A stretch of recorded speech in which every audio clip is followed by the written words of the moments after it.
ബ്രിട്ടനിലെ മാഞ്ചസ്റ്ററിൽ യഹൂദരെ കൊലപ്പെടുത്തിയ ഭീകരന്റെ പേര് വെളിപ്പെടുത്തി അന്വേഷണ സംഘം. ജിഹാദ് അൽ ഷമിയാണ് ആക്രമണം നടത്തിയത്. അക്രമിയെ പോലീസ് കൊലപ്പെടുത്തിയിരുന്നു.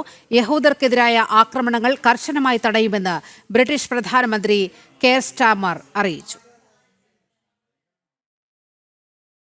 സിറിയൻ വേരുകളുള്ള ബ്രിട്ടീഷ് പൗരനാണ് ആക്രമണം നടത്തിയ ജിഹാദ് അൽ Shami.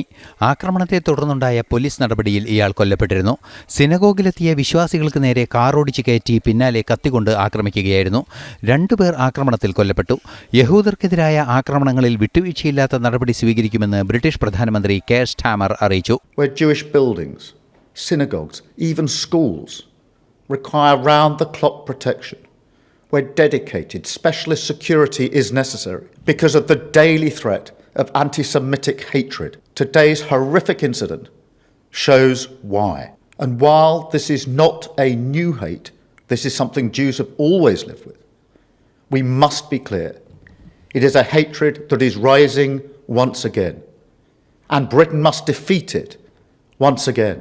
On behalf of the nation, I want to offer my condolences to the families and victims affected. ആക്രമണം നടത്തിയ ജിഹാദ് അൽ ഷമിയോടൊപ്പം ഉണ്ടായിരുന്ന 2 പേർ കൂടി പോലീസ് പിടിയിലായിട്ടുണ്ട്.